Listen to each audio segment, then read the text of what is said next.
Hello friends สวัสดีครับสบายดีท่านผู้ชมพี่น้องทุกท่านวันนี้เราสอนเพลงของอ้ายบุญยังกับ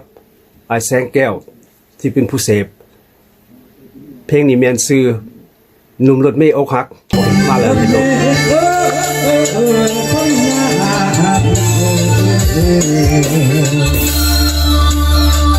เพลงนี้ม้วนสุดลินดี้เสพแบบเพอร์เฟกต์แบบว่าแม่นๆแท้ๆ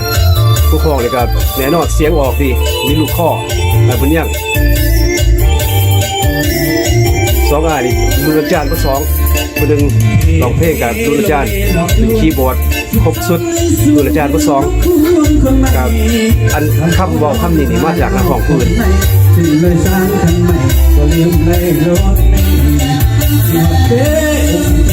มวนตอนเรารับทบิดนี่ตอนเริ่มต้นรับทบิดเล็กน้อยเตะซ้ายไปก็เลยบ่ได้เอาใส่ก็เลยเริ่มต้นจากเพลงขึ้นรถของอายมาเทพังมันมุงนั่นเคยหน้าขอบคุณก็เลยบุญบวชเสาตาเริ่มตาเคลื่อนตาเคยแล้วเริ่มตาไฟอยู่กับนี่ขอใส่น้ำตาก่อนทั้งคำเบาทั้งที่ใส่เจ็บปวดหาหมอนวดที่ทันบ่พันก็ว่าที่เศร้าเจ็บปวดแล้วมวนสุกวนแต่หน้าวันหัวใจจนบ่มีทางดูคอแล้วได้ดีเศร้าแวแล้วขอไปให้ห่างให้มักเสียงก็อยากให้โลกรวมนั่นตลอดขอเที่ยวทางใหม่ขอไปเจ้าป่าบอกจะเห็นต่อทางเคยมาเจ็บปวดอุลาย้อนไม่กล้าร้ายจะมีต่อจากนี้อายขอเที่ยวทางใหม่มีคีย์บอร์ดได้ดีไรคนนี้แต่ว่าเดลี่ติดแบบจุดแชทเลย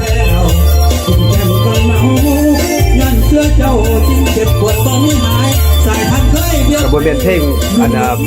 ของเพลงเนาะกับแต่ว่าของคนอื่นแล้วมาลองแต่ว่าตัวนี้เขาแชร์กันได้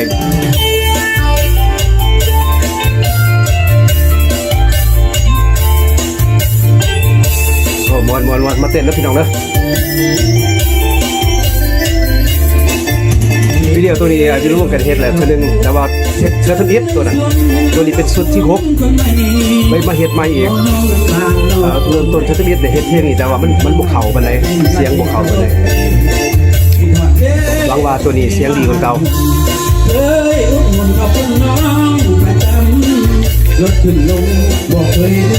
ใจลูกคอเราใจแต่มันยังนี่แน่นอนเพลงนี้ชื่อหนุ่มรถเมล์อกหัก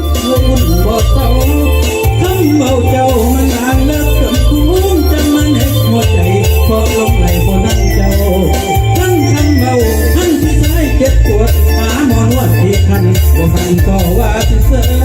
เจ็บปวดแล้วทุกเจอคำย้ำน้ำแต่บ้านหัวใจจนบ่มีทางแก้สู้ไปแล้วขอใจโอ้ครับอยู่พ่อแล้วมีดุลอาจารย์ทั้งสองอ้ายมาจากนักร้องผู้อื่นที่ว่าเขาจะกล่าวมากับนักร้องสมัครนี่แล้วแต่ว่าท่านที่ใช้แต่อัดรีคอร์ดิ้งกันแบบออริจินอลเนาะแต่ว่าเรามาแชร์กันเนาะพี่น้องเนาะท่านผู้ชมกับพี่น้องได้มาแล้วมักแบบนี้เนาะกับพี่น้องกันเฮ็ดมาหลายวิดีโอแล้วตัวนี้เป็นตัวที่6พี่น้องอยากเข้าลงเรื่อยๆก็กดไลค์กด subscribe แชร์ไปดีเนาะสิ่งที่ดี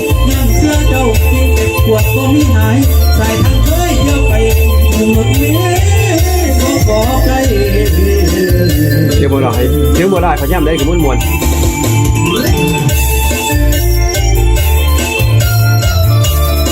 โอ้ครับ